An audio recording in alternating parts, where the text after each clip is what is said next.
मित्रों, जय माँ जय माता दी। मैं गोविंद बिष्ट। पहाड़ों की रौनक, शहरों की चमक से आशा करता हूँ आप सभी खुश होंगे, अच्छे होंगे, स्वस्थ होंगे और मस्त होंगे। भगवान से प्रार्थना करता हूँ कि सभी स्वस्थ रहें, सभी मस्त रहें। जब हम लोग स्वस्थ मस्त रहेंगे तभी ज़िंदगी की जो गाड़ी चलती है। तो आज हम ऐसे ही घूमते घूमते जा रहे थे पैदल पैदल हडिम्बा टेम्पल की तरफ। तो मैं और हमारे एक दोस्त हैं नीचे हमारे होटल हिमालय रेजेंसी में मिस्टर ठाकुर। तो ऐसी बात चली थी तो उन्होंने बोला चलो बात करते हैं किसी विषय में। तो हमने एक ऐसे ही निकल गया हमारे मुंह से कि जो है आदमी आजकल कैसा है, आलसी और मतलब लालची हो गया है। आलस और लालच के बारे में हमने एक टॉपिक ऐसी बात करते करते हमने बात की है, तो थोड़ा बहस की है उसमें। तो देखना कैसा है, किस तरह का है, तो प्लीज़ कमेंट करके बताएं हमें जो हमारा जो ये टॉपिक है लालच और आलस के बारे में। दोस्तों आज मेरे साथ हैं हमारे नीचे होटल हिमालय रेजेंसी के मैनेजर साहब हैं हमारे साथ, हमारे ये मित्र आदमी।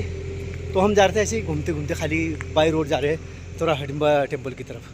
वहाँ से देखते कहाँ तक जाया जाता है, आज थोड़ा घूमते हैं। बोलिए सर, कुछ बोलो आप, जरा बताइए। मेरे दोस्त गोविंद बिष्ट ने मुझे बोला कि चलो काफ़ी दिन हो गए हम यहाँ मनाली में और होटल में बैठे रहते हैं, लेकिन हमें कभी न कभी पहाड़ों की हसीन वादी का नज़ारा लेना चाहते हैं। वो भी एक ऐसे इंसान है जो अपने आप में एक अनुभव की मिसाल है। उन्हें बेसिकली वो हमारे उत्तराखंड के हैं, लेकिन मनाली के चप्पे चप्पे से वाकिफ़ है। उन्हें पता है कि शहरों की भागदौड़ से, शहरों की भीड़ से अपने आप को दूर रखते हुए मनाली के हसीन वादियों में अपने आप को वो नेचर का लुत्फ़ लेते हुए आज मैं उनके साथ देखता हूँ कहाँ कहाँ लेके चलते हैं हमारे गोविंद बिष्ट जी। ये एक प्राकृतिक प्रेमी है। अब इससे आगे कुछ कहना चाहते हैं वो गोविंद बिष्ट जी आपके सामने कहेंगे। तो इसीलिए मेरा डायलॉग भी है पहाड़ों की रौनक और शहरों की चमक। शहरों में जो है चमक ही होती है, चमक धमक प्या पू ये सब। तो इसलिए मैं अपने पहाड़ों का जो रौनक है अलग ही आनंद आता है। कहीं अगर गर्म हो रहा है तो हमको कहीं पर बैठ जाओ, थोड़ी देर में ठंडी ठंडी, वाह। कहीं पर अगर ठंड लग गई तो धूप में बैठ जाओ, वाह क्या मज़ा आता है। अपने पहाड़ों की बात निराली। अच्छा गोविंद जी, आपके कहने का तात्पर्य है कि अगर अपने आप को प्रकृति से नजदीक रखना हाँ है जी, तो आप अपने को स्वस्थ रहें, स्वस्थ रहना चाहिए, स्वस्थ रहना, हाँ जी, प्रकृति के साथ जुड़े हाँ जी। पेड़ पौधे जो है हमारे एक मित्र समझ लो इनको। जो ये पेड़ पौधे हैं ना, कसम से दिख रहे जो, अगर ये ना है तो हम कुछ नहीं है। ये हमको हवा पानी सब देते हैं, तो इनका ध्यान हमें भी रखना चाहिए। पर हम लोग कहाँ रखते हैं। कहते हैं कि प्रकृति के पास आदमी के जरूरतों के लिए बहुत कुछ है, लेकिन आदमी के लालच के लिए कुछ भी नहीं है। कुछ भी नहीं है। जिसका नज़ारा अभी आप 2025 में जो 26 अगस्त को यहाँ पर फ्लड हुआ, वो एक बहुत बड़ा भयंकर नज़ारा था। उसने दिखाया आदमी को कि अपने औकात में रहो, कभी भी इससे दूर मत रहो। लालच हमारा जो हम जा रहे हैं हडिम्बा टेम्पल का रोड है। देखो यहाँ पर मतलब जो ये रोड है एक तो बहुत ही शानदार बनाया है जो रोड हमारा, जिसमें टाइल पत्थर लगाए हुए हैं। दूसरा ये प्रकृति के जो खूबसूरत पेड़ हैं इनके बारे में बताइए जरा यार आप। सर ऐसा है ना, आदमी को जीवित रहने के लिए अगर बेसिकली देखें हवा पानी रोटी मकान चाहिए। आदमी पूरी तरह डिपेंड है नेचर पर। नेचर हमें ऑक्सीजन देता है, छाया देता है, पेड़ पौधे हमारी जिंदगी को बचाते हैं, तो हमें इनको बचा के रखना चाहिए, ठीक है। लेकिन आदमी के मन में आज की डेट में लोभ, लालच, घृणा और एक दूसरे के प्रति बुरी भावना पैदा हो रही है। सही बात। लेकिन भगवान ने हमें इस सृष्टि में क्यों भेजा? हमें कुछ ना कुछ करने के लिए। लेकिन आदमी हमारा क्या अस्तित्व, हम क्यों है इस चीज़ को भूल चुके हैं। तो आदमी को ये चीज़ जानना है कि हमारा अस्तित्व प्रकृति के नज़दीक है। आप देखो जितने भी ऋषि मुनि अब वैदिक शिक्षा के बारे में देखो, सारी जंगलों में और नेचर के करीब रहती है। जो आदमी अपने आप नेचर के साथ जुड़ा हो रहेगा वो कभी बीमार नहीं होगा, ना अस्वस्थ रहेगा, और उसके विचारों में सकारात्मक सोच रहेगी और हमेशा आदमी के बारे में अच्छा सोचेंगे। तो मेरे कहने का तात्पर्य ये है, हम इस ब्लॉग के माध्यम से लोगों की ये सूचित करना चाहते हैं कि जागरूक करना चाहते हैं कि प्रकृति के साथ जुड़े रहो और नेचर से सीखो। किसी के बारे में बुरा मत सोचो, तरक्की देना है, प्रकृति किसको देना है, लेना नहीं है। और खुद मिलता है, जो देता है ना खुद उसको मिलता है। गोविंद जी आपने बढ़िया बोला। मैं इसके आगे 2 लाइनें जोड़ना चाहता हूँ कि आप बहुत तरक्की करें, आप चांद में पहुंचो, लेकिन नेचर के साथ खिलवाड़ मत करो और कभी भी किसी का अहित मत करो। अपने आप को विकसित करो, लेकिन किसी का शोषण करके विकसित मत करो। प्रकृति से प्यार करो और प्रकृति के करीब जाओ। आगे कुछ कहना चाहते हैं गोविंद जी? अब आगे आप कुछ शब्द बोल सकते। तो ये है ना, हम मनुष्य जो है बहुत लालची हो गए, और एक तो लालची, दूसरा आलसी। ये दो मतलब इतने वो है, ये लालची और आलसी जो चीज़ है ना बहुत ही बेकार चीज़ है। मतलब अगर हम लालच आ गया ना तो भी हम बेकार हैं, अगर आलस आ गया ना तो भी बेकार है। मतलब लालच और आलस बहुत ही खराब चीज़ है। तो आज के समय में क्या हो गया है, तो आदमी को लालच और आलस है। इसमें संस्कृत इसमें संस्कृत हाँ में जी, एक श्लोक है हाँ जी, जो मैं आपको बताना चाहूँगा। हाँ जी, वो संस्कृत में बोलते हैं आलस्य कुतो विदे अविद्यस्य कुतो धनम अधर्मस्य कुतो मित्रम अमित्रस्य कुतो सुखम।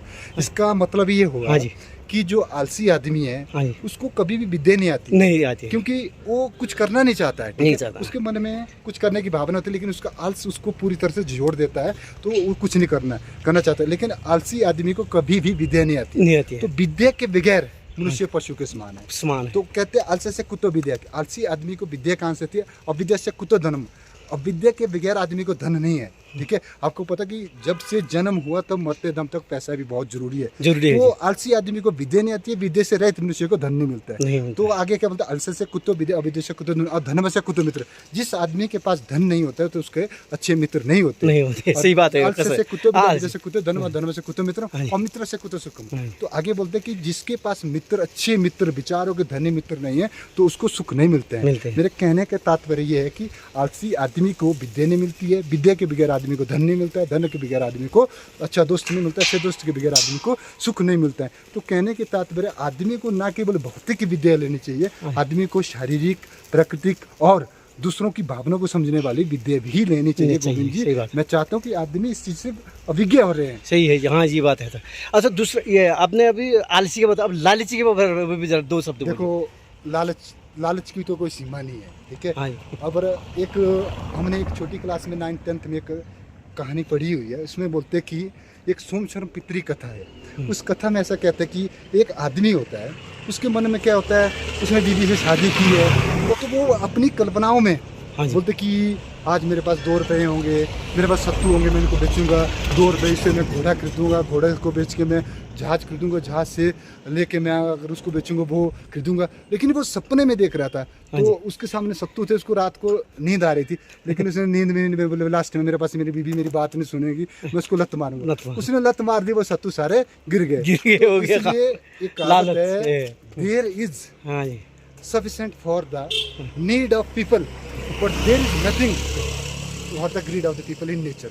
कि प्रकृति के पास आदमी की जरूरतों के लिए बहुत कुछ है, लेकिन आदमी के लालच के लिए कुछ भी नहीं है। सही बात है। तो इसलिए लालच बहुत बुरा है। इसलिए एक बात और भी है कि जीने के लिए ज्यादा पैसे की जरूरत नहीं है जी। अगर पैसे के पीछे भागेंगे तो जिंदगी चले जाएगी, पैसा पूरा कभी नहीं होगा। नहीं, लालच के बारे में मेरे को एक ख्याल आया, मैं कभी मतलब बहुत पहले से सोचता हूँ, मैंने मतलब कभी वैसे बोलता हूँ, कई लोग को सुनाया भी है मैंने, मतलब ब्लॉग के माध्यम से कभी नहीं डाला मैंने इस बारे में।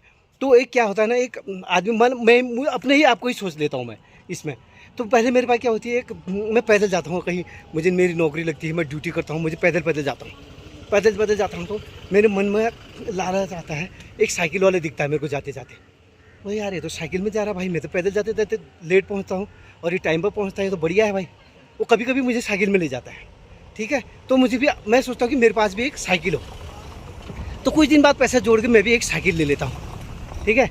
वो साइकिल ले लिया मैंने, फिर उसके बाद थोड़ा सा मेरे को और लालच आ जाता है, यार ये साइकिल साला वो स्कूटर वाला फटाफट जा रहा है, ये तो यार मैं तो बड़ा लेट हो जा रहा हूँ, बारिश आ रही, भीग जा रहा हूँ, मैं स्कूटर होता जल्दी पहुँच जाता।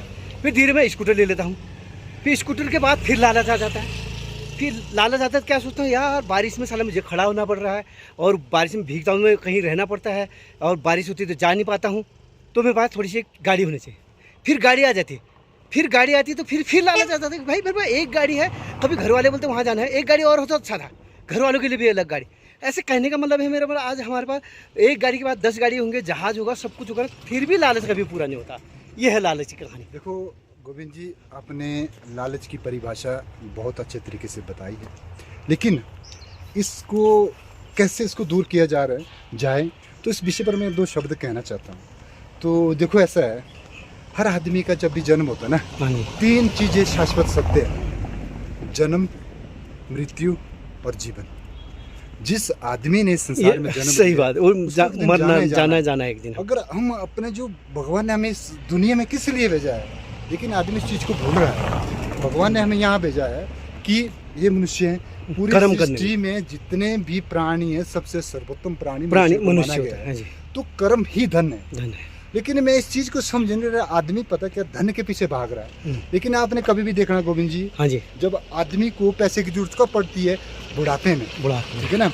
आपने आदमी को किसी की जरूरत कब पड़ती है? बुढ़ापे में। तो एक चीज़ आपने ध्यान से देखना, जैसे आप IAS IPS मुख्यमंत्री, प्रधानमंत्री, राष्ट्रपति किसी को भी लो, हाँ जी, लेकिन बुढ़ापे में उनके साथ उनके द्वारा जवानी में किए गए कर्म वही साथ में जाएंगे। उनका बैंक बैलेंस करोड़ों में है, अरबों में है, कितने में? उनके बुढ़ापे में आदमी का सेहत उन्होंने अपनी जवानी में जब वो पावर में थे कितने लोगों के सामने अच्छी दुआएं कमाई है, अच्छे लोगों को प्यार कमाया है, लोगों को कितने लोगों को पॉजिटिव तरीके से समझाया है। किसी कुछ एक तो पॉलिटिशियन हो चाहे कोई भी हो, जो आगे पहुंचते हैं वो कभी न कभी अपने एक लेवल में किसी न किसी आदमी को एक्सप्लॉइट करके आगे बढ़ते हैं।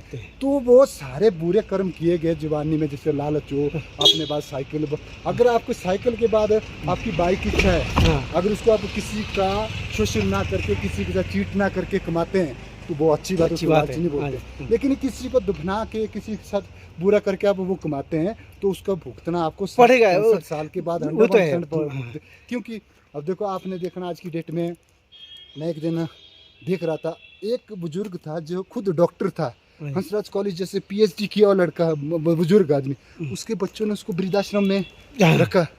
आप बताओ, दुनिया में सबसे बड़ी वैल्यूएबल चीज है माँ बाप। आज आप किसी भी पोस्ट में हो, लेकिन आपको वहां पहुंचाने में माँ बाप ने की नींद का चैन, अपना आप सब कुछ जो इच्छाएं आप चलो। तो ये कहने का तात्पर्य है कि लालच की कोई भी सीमा नहीं है। तो अपने आप को पॉजिटिव रखो और अध्यात्म से जुड़े रखो, गांव से जुड़े रहो, तो जिंदगी जीने का मजा है। और दिखावे मत जाओ। तो मेरे कहने का तात्पर्य ये गोविंद जी, अपने आप को बिल्कुल सिंपल बना के रहो। और बाकी आगे कुछ आपको लगता है कि इसको ज़्यादा बड़ा वीडियो ना बना, कुछ संक्षिप्त ना, बस नहीं, बहुत अच्छा बोला आपने। ज़्यादा ऐसे हम लंबा ना करेंगे, तो हम किसी दिन ऐसे कुछ और टॉपिक निकालेंगे। अब हम सोच रहे कि हम आप और हम मिलके कुछ टॉपिक में ऐसा कुछ टॉपिक लेंगे। जैसे आज हमने प्रकृति ले लिया, लालच के बारे में ले लिया, तो इस टाइप से कभी हम कोई अलग टॉपिक लेंगे, ठीक, उस टाइम में बात करेंगे। आपको सरप्राइज रहेगा। हाँ, वो इतने अच्छे तरीके से आपके साथ क्लैरिफाई करेंगे। हाँ जी, साथ में बैठ। तो आज के लिए इतना ही काफ़ी है। तो मिलते हैं किसी नेक्स्ट वीडियो में, तब तक के लिए बाय बाय। आप सभी का दिल से धन्यवाद। लाइक करें, कमेंट करें, सब्सक्राइब करें। ओके, थैंक यू, धन्यवाद। लेकिन सब्सक्राइब करना भूलना मत, सब्सक्राइब करना है, ठीक है? Okay, thanks a lot.